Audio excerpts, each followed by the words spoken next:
আসসালামু আলাইকুম আপু ভাইয়া, তোমরা কেমন আছো? আল্লাহর রহমতে অবশ্যই ভালো আছো। আর আজকে তোমাদের একেবারে মুচমুচে সবুজ মটর ভাজা রেসিপি তৈরি করে দেখাবো। আর ঘরে যদি এরকম মুচমুচে মটর ভাজা বানানো হয় তাহলে তো কথাই নেই। আর এরকম মটর ভাজা অনেক দিন রেখে খাওয়া যায়। তাহলে চলো খুব সহজে কিভাবে দোকানের মতো এরকম সবুজ মটর ভাজা রেসিপি তৈরি করা যায় সেই রেসিপিটা তোমাদের দেখাবো। আর এইরকম মচমচে মটর ভাজা কিন্তু যে কোনো বক্সে অনেক দিন রেখে খাওয়া যায়, আর মটরগুলো একেবারে মুচমুচে থাকে। আমি এখানে মটর 2 কাপ নিয়েছি।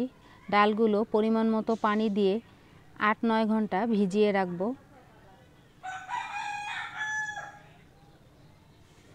আর ডালগুলো যদি রাতে ভিজিয়ে রাখা হয় তাহলে কিন্তু ডালগুলো ভালো করে ভিজে। মটর ডালগুলো 9 ঘন্টা ভেজানোর পর ভালো করে ধুয়ে নিয়েছি। আমি এগুলো একটি বাটিতে নিয়েছি। আমি এখানে 3 টেবিল চামচ খাবার সবুজ রং দিয়ে দিব।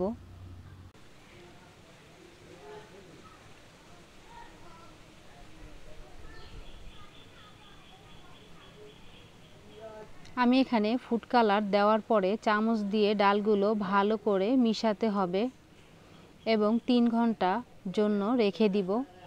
3 ঘন্টা পর ডালগুলো চালনিতে ছেঁকে নিব। পানিগুলো ঝরে যাওয়ার পর একটি কাপড় দিয়ে ডালের থেকে পানিগুলো মুছে নেওয়ার পর ডালগুলো ভালো করে ভেজে নিতে হবে।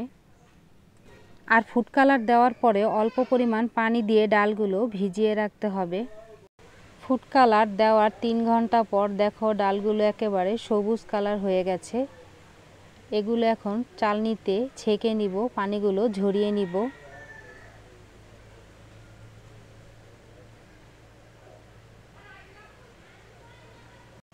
ডালের থেকে পানি ঝরে যাওয়ার পর আমি এখানে একটি শুকনো পরিষ্কার কাপড় নিয়েছি।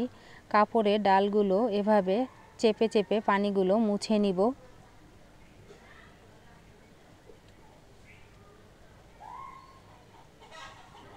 ভালোভাবে মুছতে হবে যেন ডালে কোনো পানি না থাকে।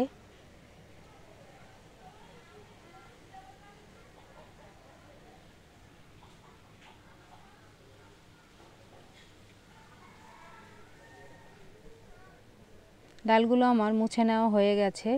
আমি প্রথমে চুলায় একটি কড়াই বসিয়ে দিলাম। পরিমাণ মতো খাবার রেগুলার সয়াবিন তেল হাই হিটে গরম করেছি।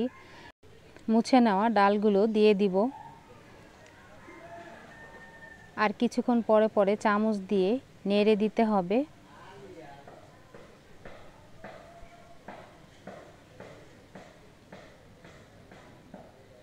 ডালগুলো দেখো আমার একেবারে মুচমুচে হয়ে গেছে। আর এই রকম ভেজে তুলে নিতে হবে। আর বেশি ভাজলে ডালগুলো তিতো লাগবে। এখন একটি চালনিতে ছেঁকে নিব।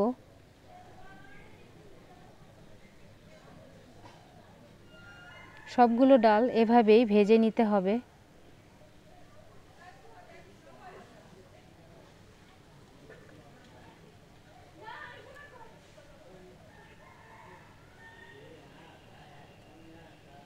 ডালগুলো আমি ঠান্ডা করে একটি বাটিতে নিয়েছি।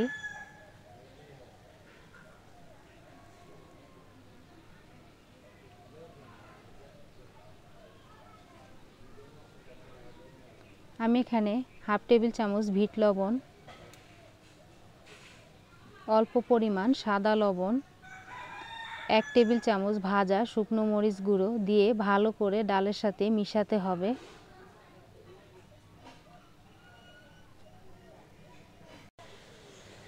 আর এইরকম মুচমুচে সবুজ মটর ভাজা কার কার পছন্দ অবশ্যই কিন্তু কমেন্ট করে বলবা। আর যারা এখনও বাসায় তৈরি করনি অবশ্যই বাসায় তৈরি করে খেয়ে দেখো। আসলে কিন্তু সেই রকম স্বাদ, একেবারে সেম দোকানের মতোই মজা।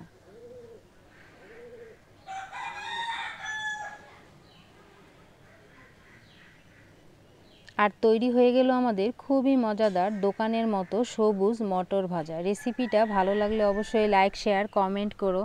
চ্যানেলটি প্লিজ সাবস্ক্রাইব করো। সবসময় ভালো থেকো, সুস্থ থেকো, এই বোনটির পাশে থেকো। আল্লাহ হাফেজ।